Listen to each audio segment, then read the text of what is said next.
Hello friends, अगर आप CGPSC या फिर सीजी व्यापम की किसी भी एग्ज़ाम की तैयारी कर रहे हो तो फिर आज के वीडियो आप लोगों के लिए बहुत ही इंपॉर्टेंट होने वाला है। आज के वीडियो में हम लोग बात करने वाले हैं हिंदी का सामान्य ज्ञान भाग 4 है। इससे पहले मैंने 3 वीडियो ऑलरेडी यूट्यूब पर अपलोड करके रख दिया है। अगर आपने नहीं देखा है तो हमारे चैनल पर जाइए, वहाँ से देख सकते हैं। दोस्तों, अगर आप हमारे चैनल पर नए हो तो हमारे चैनल को सब्सक्राइब करके बेल आइकन को जरूर दबा देना। यहाँ पर आप लोगों के लिए जो होमवर्क दिया था उसको हम फिर देखते हैं कि निम्न में से स्वर संधि का उदाहरण कौन सा है। तो बहुत लोगों ने जो इसका आंसर कमेंट किया है वहाँ लगभग गलत है ना। जैसे कि बहुत से लोगों ने जगदीश को कमेंट किया है, लेकिन स्वर संधि का उदाहरण जगदीश नहीं है। इसका सही आंसर रहेगा अन्वय। अन्वय जो है सही आंसर रहेगा, स्वर संधि का उदाहरण है। अब कैसे है, मैं यहाँ पर चारों का थोड़ा सा डिटेल ला दिया हूँ, आप लोग इसको देख के समझ सकते हैं। जगदीश का जब संधि विच्छेद करोगे तो जगत धन इस है, यानी कि यहाँ व्यंजन है। यहाँ पर हलंत लिखा है मतलब व्यंजन आ गया, ठीक है। उसके बाद जो अन्वय है तो उसका अनुधन अय, तो क्या हो गया अन्वय। इसका उदाहरण भी यहाँ पर लिखा हूँ कि ऊ का उच्चारण अन्य स्वर के साथ होता है तो वहाँ वह बन जाता है, जैसे कि अन्वय हो गया, ठीक है। इसका फार्मूला क्या रहेगा, ऊ धन आ बराबर यन संधि है यहाँ, ठीक है। ऊ धन या बराबर क्या हो जाता है यहाँ, यन संधि का प्रकार बन जाता है। उसके बाद जो है उत धन श्वास यानी कि उच्छ्वास और तल धन लिन यानी कि तल्लिन, ये जो बाकी तीन है वहाँ व्यंजन संधि का उदाहरण है, और जो एक अनुव्यय है वहाँ स्वर संधि का उदाहरण है। आज का पहले क्वेश्चन देखते हैं। गधा खेत खाए जुलाहा पीटा जाए लोकोक्ति का सटीक अर्थ है। तो गधा खेत खाए और जुलाहा पीटा जाए का लोकोक्ति का सही जो है सटीक अर्थ क्या बैठते हैं, इसका आंसर रहेगा अपराध करे कोई और सजा पाए कोई, है ना। जैसे कि दूसरा कोई अपराध कर रहा है लेकिन उसकी जो सजा है वहाँ किसी और को मिलता है। नेक्स्ट क्वेश्चन है योगी राज शब्द है। तो जो योगी राज शब्द है वहाँ कैसा शब्द है, तो यहाँ पर जो ऑप्शन दिया गया है उसके आधार पर सही आंसर बैठता है वर्तनी की दृष्टि से शुद्ध है। वर्तनी की दृष्टि से शुद्ध है। दोस्तों, यह जो क्वेश्चन आंसर है वहाँ पिछले एग्जामों में जो हो चुका है, यानी कि जो एग्जाम में आ चुके क्वेश्चन आंसर है मैंने उसी को लिया है। यहाँ पर तीसरा क्वेश्चन देखते हैं कि अयोगवाह वर्ण का उदाहरण है। तो अयोगवाह वर्ण का उदाहरण कौन सा है, इसका आंसर रहेगा इनमें से कोई नहीं। यहाँ पर जो 4 ऑप्शन दिया गया, 6 ऑप्शन, यहाँ पर जो कि छ है, त्र है, ड है, न और अहम आह, ये नहीं है। इसकी जगह क्या आना चाहिए, और आह, ये 2 वर्ण अयोगवाह है, ठीक है। जैसे कि हालांकि यहाँ पर मैंने आ की मात्रा के साथ कर दिया, लेकिन वास्तविकता जो क्या है अम की मात्रा है और जो आह की मात्रा है यही जो अयोगवाह वर्ण है, जो कि 2 वर्ण अयोगवाह कहलाते हैं। चूंकि ये दोनों मैंने इसके नीचे लिखा है ध्वनियाँ ना तो स्वर है ना ही व्यंजन है, इनका दोनों के साथ संयोग नहीं होता, अतः इसे अयोगवाह कहा जाता है। नेक्स्ट क्वेश्चन है निर्वासित में प्रत्यय है। तो निर्वासित में कौन सा प्रत्यय है, इसका आंसर क्या रहेगा, इसका आंसर रहेगा इत रहा जाएगा, है ना। इत इसका सही आंसर रहेगा। नेक्स्ट क्वेश्चन है महान का विलोम शब्द कौन सा है। तो महान शब्द का जो विलोम शब्द क्या आ जाएगा, इसका आंसर रहेगा क्षुद्र। क्षुद्र जो है महान का विलोम है ना। नेक्स्ट क्वेश्चन है निम्न में कौन सा आर्य भाषा समूह में नहीं पाया जाता। तो आर्य भाषा समूह में कौन सा नहीं पाया जाता या इसे कौन सा नहीं माना जाता है, तो इसका आंसर क्या रहेगा लैटिन। लैटिन जो भाषा है उसको आर्य भाषा की अंतर्गत नहीं माना गया है। जैसे कि चीनी है, संस्कृत है, इसे फारसी है, इसे आर्य भाषा समूह में माना गया है।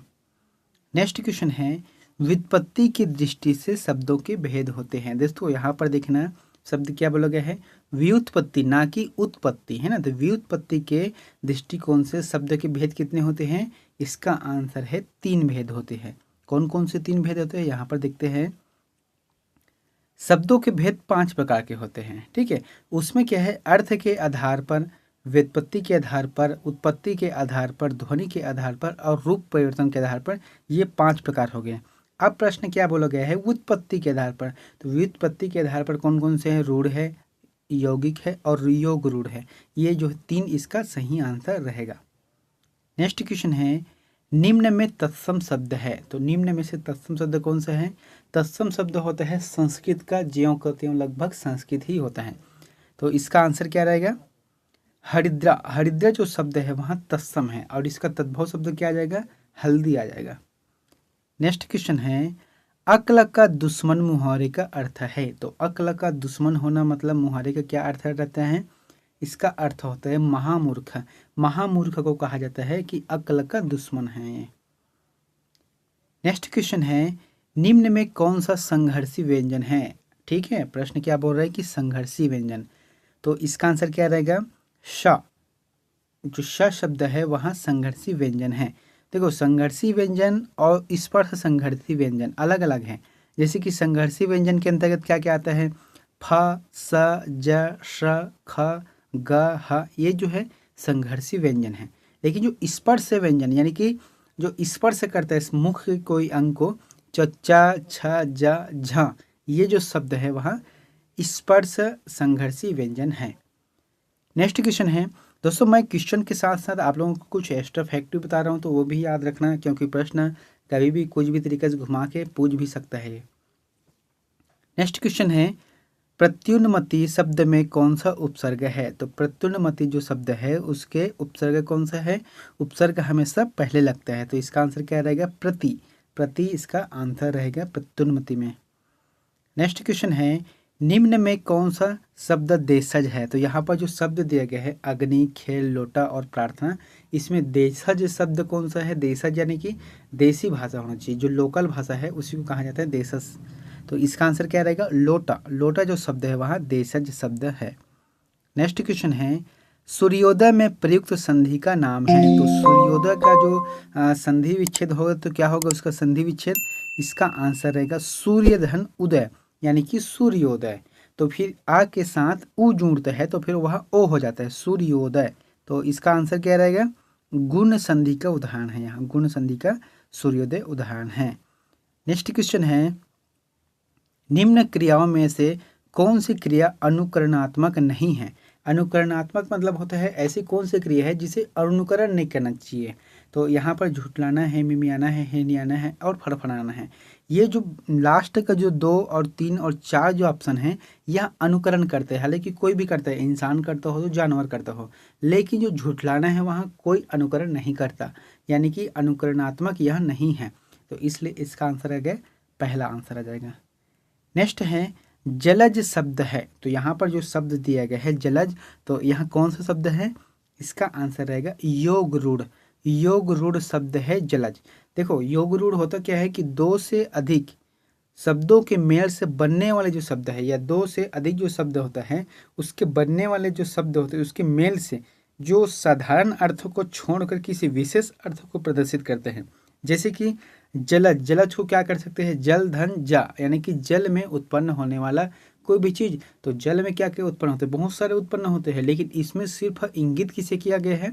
सिर्फ कमल को किया गया है, क्योंकि कमल भी जल से उत्पन्न होते हैं। इसलिए जलज जो शब्द है योगरूढ़ शब्द है और इसका सही अर्थ रहेगा कमल रहेगा। नेक्स्ट क्वेश्चन है, निम्न में पंचमाक्षर है। तो पंचमाक्षर कौन से हैं? इसका आंसर रहेगा न जो शब्द है वह पंचमाक्षर है। देखो, जो भी वर्ग है जैसे क, ख, ग, घ, ङ, च, छ, ज, झ, ञ, तो इसमें जो 5 वर्ण रहते हैं, तो 5 वर्णों में न जो ऐसा वर्ण है जो पंचमाक्षर है, यानी कि अंतिम का अक्षर है, और जो बाकी शब्द है वहाँ दूसरा या तीसरा अक्षर में आता है, इसलिए इसका आंसर क्या आ जाएगा? न आ गया है। नेक्स्ट क्वेश्चन है, निम्न में सर्वनाम का उदाहरण है। तो यहाँ पर जो सर्वनाम है इसका उदाहरण कौन सा है? इसका आंसर रहेगा आप। आप जो शब्द है वह सर्वनाम है। नेक्स्ट क्वेश्चन है, निम्न में द्वंद्व समास का उदाहरण है। तो द्वंद्व समास का उदाहरण क्या चलता है? हमेशा एक दूसरे के विपरीत चलता है और दोनों पर जो है प्रधान होता है। इसका आंसर क्या रहेगा? पहला आ जाएगा, भाई बहन। बाकी जो पीताम्बर, विद्यालय, यथाशक्ति, ये नहीं आएगा। नेक्स्ट है, ओखली में सिर दिया तो मुसलों से क्या डर? लोकोक्ति का अभिप्राय है। तो लोकोक्ति का क्या अभिप्राय होगा? जो ओखली में सिर दिया तो मुसलों से क्या डरना है? इसका आंसर रहेगा कठिन कार्य करने पर कठिनाई से नहीं डरना। इसका देखो अर्थ होता क्या है? कोई बहुत ही मुश्किल काम है, जो कठिन कार्य है उसको कर रहे हो तो फिर उसमें विपत्ति आना, मुश्किल आना ये तो लाजमी है, तो फिर इससे डरना नहीं चाहिए। नेक्स्ट क्वेश्चन है, असत्य कथन को चिन्हित कीजिए। तो यहाँ पर जो 4 ऑप्शन दिया गया है उसको चिन्हित करना है। जैसे कि व्यंजन का उच्चारण स्वर की सहायता से किया जाता है, ठीक है। बिना स्वर के जो सहायता से व्यंजन का उच्चारण नहीं किया जाता, ये ठीक है। सेकंड दिया गया है, स्वर ध्वनि कंठ निकलती है बिना अवरोध मुंह से निकलती है। ये भी जो बात है वहाँ पूरी तरह से सही है। थर्ड क्या दिया गया है, व्यंजन के उच्चारण में स्वर संधि का योगदान नहीं होता। ये जो बात है गलत है, क्योंकि स्वर संधि का उच्चारण होता ही है। नेक्स्ट क्वेश्चन है, निम्न में कौन सा शब्द तद्भव है? तो तद्भव शब्द है जो संस्कृत का जो पर्याय है, यानी कि संस्कृत से निकल कर जो शब्द बनाए हैं वहाँ तद्भव शब्द है। तो इसका आंसर क्या रहेगा, कान। कान जो शब्द है वह तद्भव है। अगर कर्ण की बात करें तो वह तत्सम शब्द है। नेक्स्ट क्वेश्चन है, आकर्षण शब्द के लिए विलोमार्थी शब्द है। तो जो आकर्षण शब्द रहता है उसका विलोम शब्द क्या रहते हैं? इसका आंसर रहेगा विकर्षण। आकर्षण का उल्टा क्या आ जाएगा, विकर्षण आ जाएगा। नेक्स्ट क्वेश्चन है, आप सर्वनाम का उदाहरण है। जो आप जो शब्द है वहाँ किस सर्वनाम का उदाहरण है? इसका आंसर है निजवाचक सर्वनाम। निज बता रहा है, यानी कि किसी खास को इंगित कर रहा है, उसके निजी प्रश्न कर रहा है या फिर किसी को डायरेक्ट बोल रहा है, तो आप जो शब्द प्रयोग किया गया है वहाँ निजवाचक सर्वनाम का उदाहरण है। नेक्स्ट क्वेश्चन है, तन मन धन में कौन सा समास है? तो तन मन धन में कौन सा समास है? इसका आंसर रहेगा द्वंद्व समास है। यहाँ पर लिखा है कि जिस समास में दोनों पद प्रधान होते हैं और दोनों के बीच और का लोप हो जाता है, जो और का लोप हो जाता है वहाँ द्वंद्व समास है। नेक्स्ट क्वेश्चन है, तपोवन में प्रयुक्त संधि का नाम है। तो तपोवन में जो प्रयुक्त संधि इसका क्या नाम है? इसका आंसर रहेगा विसर्ग संधि आता है, यानी कि तपह धन वन, यानी कि तपोवन। दोस्तों अगर वीडियो आप लोगों को अच्छा लग रहा है तो प्लीज़ चैनल को सब्सक्राइब कर देना और बेल आइकन को भी जरूर दबा देना, क्योंकि जो क्वेश्चन आंसर ला रहा हूँ वहाँ पहले एग्जाम हो चुका है, उसी का जो क्वेश्चन आंसर है, मैं अलग से इसको एक्स्ट्रा बताने की ज़रूरत नहीं कर रहा हूँ, ठीक है, कोशिश भी नहीं कर रहा हूँ। जो एग्ज़ाम में आ चुके हैं मैं उसी क्वेश्चन को ही बता रहा हूँ, इसलिए आप जो है देखना, क्योंकि व्यापम ज़्यादातर रिपीटेड क्वेश्चन करता ही रहता है। नेक्स्ट क्वेश्चन है, विशेषण और विशेष्य के योग से कौन सा समास बनता है? तो देखो दो शब्द दिए गए हैं, विशेषण और विशेष्य। अगर दोनों का योग होता है तो कौन सा समास बनता है? इसका आंसर आ जाएगा कर्मधारय समास बनता है। नेक्स्ट क्वेश्चन है, जो पढ़ेगा वहाँ पास होगा, कौन सा वाक्य है? तो प्रश्न क्या बोल रहा है कि जो पढ़ेगा वहाँ पास होगा, तो इसका आंसर क्या रहेगा? संकेत सूचक वाक्य है। ये संकेत दे रहा है, यानी कि जो पढ़ेगा वो आगे बढ़ेगा या फिर जो मेहनत करेगा वो पाएगा, ऐसा टाइप के इसमें संकेत सूचक वाक्य बनता है। जो पढ़ेगा सो पास हो जाएगा वो। नेक्स्ट क्वेश्चन है, चाय किस भाषा का शब्द है? तो कौन सी भाषा का शब्द है? इसका आंसर रहेगा चीनी भाषा। जो चीनी भाषा है इसका शब्द है चाय, क्योंकि एक समय तक जो है भारत के लोग चाय जो चाय है उससे परिचित नहीं हुआ था। ये जो चीनी लोग हैं इनकी देन है जो चाय शब्द है और चाय पत्ती। नेक्स्ट क्वेश्चन है, हिंदी साहित्य के आरंभिक काल को आदिकाल की संज्ञा देने वाले विद्वान हैं। तो कौन से विद्वान हैं जो कि जो हिंदी साहित्य के आरंभिक काल को आदिकाल की संज्ञा दिया था? इसका आंसर रहेगा हजारी प्रसाद द्विवेदी। हजारी प्रसाद द्विवेदी ने कहा था। नेक्स्ट क्वेश्चन है, तुलसी दर्शन के रचयिता है। तो तुलसी दर्शन के रचयिता कौन है? यहाँ पर 4 ऑप्शन दिया गया है इसका। इसमें सही आंसर रहेगा डॉक्टर बलदेव प्रसाद मिश्र। डॉक्टर बलदेव प्रसाद मिश्र जो कि तुलसी दर्शन के रचयिता है। दोस्तों ये जो रचनाकार है और उसकी जो रचना है इसके बारे में आप लोगों के लिए एक पर्टिकुलर वीडियो लाऊंगा जो कि बहुत ही इंपॉर्टेंट होगा, हर एग्जाम में वो काम आएगा। इसलिए जो है खासकर से रचनाकार जब भी आता है तो आप जो है कॉपी में हमेशा नोट करना, उसके नाम के बगल में उसके जो रचना है, लेखक है, जो भी है उसको लिखते जाना।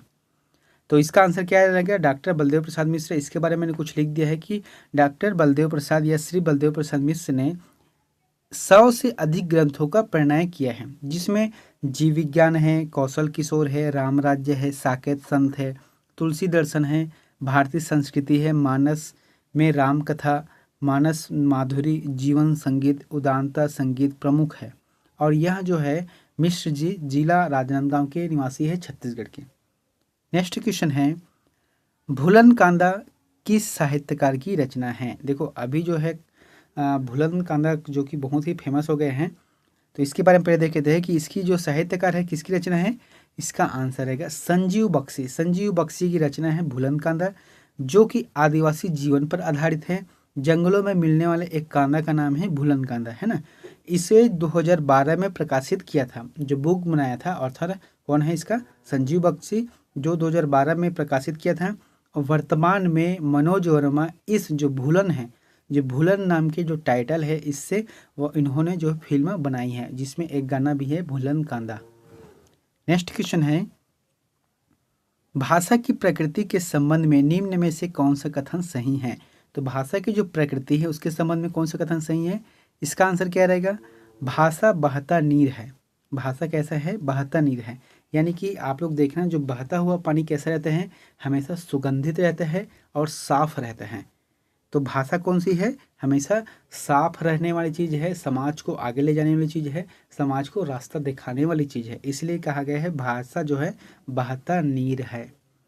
नेक्स्ट क्वेश्चन है, निम्न में से सही कथन चुनिए। तो यहाँ पर जो 4 ऑप्शन दिए गए उसका सही कथन चुनना है। जैसे कि पर्यायवाची शब्द भाषा के विकास में बाधक है, ये बात जो है गलत है।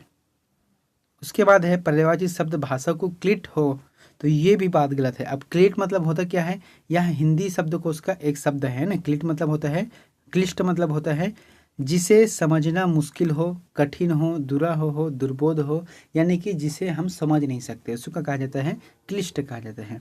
तो ये भी आंसर जो गलत है। उसके बाद है तीसरा, पर्यायवाची शब्द भाषा की संपन्नता के सूचक है। ये बिल्कुल सही बात है ना। किसी भी शब्द का जो पर्यायवाची शब्द रहता है वह भाषा की संपन्नता का सूचक है। जैसे कि कमल शब्द है, तो कमल को क्या बोलते हैं? जलज बोलते हैं, पंकज बोलते हैं। तो ये जो है भाषा की संपन्नता के सूचक है। नेक्स्ट क्वेश्चन है, भाषा में समास का प्रयोजन है। तो भाषा में अगर समास का प्रयोजन करते हैं तो क्या होता है? इसका कम शब्दों में अर्थ का विस्तार करना, अर्थात भाषा में समास का प्रयोजन। जैसे कि कम शब्द क्या होता है? जैसे कि दशानन शब्द आ गया, तो दशानन शब्द मतलब होता क्या है? 10 आनंद, यानी कि 10 मुखों वाला कौन है? रावण है। तो इतना जो शब्द है उसको छोटा सा शब्द बनाकर प्रेजेंट कर दिया है दशानन। कम शब्दों में अर्थ का विस्तार करना है। नेक्स्ट क्वेश्चन है, उसने पूरी निष्ठा, लगाव और सावधानी से कार्य किया, फिर भी गड़बड़ी हो गई, इस शब्द को पहचानिए। तो ये जो शब्द है उसको पहचानना है कि ये जो शब्द है इसमें देशज शब्द कौन सा है। मैंने इसका जो प्रश्न है कुछ शब्द को भूल गए हैं, तो इसमें जो देशज शब्द है इसका आंसर क्या रहेगा? इसमें जो है गड़बड़ी, जो गड़बड़ी शब्द यहाँ पर मैंने लिखा है, यह जो है देशज शब्द है। इसमें प्रश्न का आगे और रहेगा कि कौन सा शब्द देशज है। नेक्स्ट क्वेश्चन है, रसोई घर में कौन सा समास है? देखो यहाँ पर प्रश्न क्या बोला गया है कि रसोई घर में कौन सा समास है? इसका आंसर आ जाएगा तत्पुरुष समास। तत्पुरुष समास है रसोई घर में। अब तत्पुरुष समास के अंतर्गत बहुत सारे कारक चलता है, तो उसमें कौन सा है? यह संप्रदान तत्पुरुष समास है। संप्रदान तत्पुरुष समास है जिसका जो है क्या रहता है? विभक्ति को या फिर के लिए, को या फिर के लिए, यह जो विभक्ति रहता है जो लोप हो जाता है तब जाके रसोई घर बनता है। नेक्स्ट क्वेश्चन है, आह कितना सुहाना मौसम है, कौन सा वाक्य है? जो शब्द दिए गए हैं आह कितना सुहाना मौसम है, यह कौन सा वाक्य है? इसका आंसर रहेगा विस्मय सूचक वाक्य। यहाँ जो है विस्मय सूचक वाक्य है। नेक्स्ट क्वेश्चन है, कौन सा वाक्य भविष्यत काल का उदाहरण नहीं है? यानी कि भविष्यत काल का जो उदाहरण होना चाहिए यह नहीं है, तो क्या नहीं है? इसका आंसर क्या रहेगा? जैसे कि वह स्कूल जाएगा, ये भी ठीक है, ठीक है, ये जो है ठीक है। उसके बाद है आप बुलाते तो मैं अवश्य आता, ये जो है भविष्यत का उदाहरण नहीं है। बाकी जो पहला है या फिर थर्ड क्या है कि लगता है राम कल आएगा, ये भी भविष्यत है।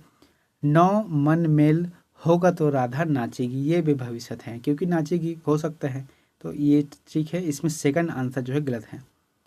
नेक्स्ट क्वेश्चन है, एक आंख से देखना मुहावरे का सही अर्थ क्या है? तो एक आंख से देखना मतलब क्या होता है? बराबर मानना, यानी कि सभी को एक नज़र से देखना है, किसी को ऊंच नीच छोटा बड़ा करके नहीं देखना है। इसका आंसर आ जाएगा फोर्थ रहेगा। नेक्स्ट क्वेश्चन है, सार्थक का विलोम शब्द होगा। जो सार्थक शब्द है इसका विलोम शब्द कौन सा होगा? इसका आंसर रहेगा निरर्थक। सार्थक उल्टा निरर्थक आ जाएगा। नेक्स्ट क्वेश्चन है, दोस्तों यह क्वेश्चन आप लोगों के लिए होमवर्क है, तो इसका आंसर प्लीज़ हमें कमेंट बॉक्स में जाकर जरूर बताएं। आप लोग जो वीडियो को जरूर देखते हो लेकिन कमेंट नहीं करते। एक तो कमेंट इसलिए नहीं कर पाते क्योंकि आप लोगों को हो सकता है पता ना हो, या फिर ऐसा है कि आप लोग पूरा वीडियो नहीं देखते। तो कम से कम इसको जो है ज़रूर बताना, जो भी हो ऑप्शन को जरूर बताना, ठीक है, क्योंकि इसका आंसर जो है मैं नेक्स्ट वीडियो में जरूर बताता हूँ आप लोगों को। तो ल किस प्रकार का व्यंजन है, जो ल शब्द है वह किस प्रकार का व्यंजन है। तो इसका आंसर क्या कौन से है, स्पर्श व्यंजन है, नासिक के व्यंजन है, लुंठित व्यंजन है, पार्श्विक व्यंजन है। इन चारों में से जो भी ऑप्शन आपको सही लगता है, सही शब्द, वहाँ हमें कमेंट करके जरूर बताएं। दोस्तों अगर वीडियो आप लोगों को अच्छा लगा तो हमारे चैनल को सब्सक्राइब करके बेल आइकन को जरूर दबा देना। मिलते हैं नेक्स्ट वीडियो में एक नई जानकारी के साथ। Thank you.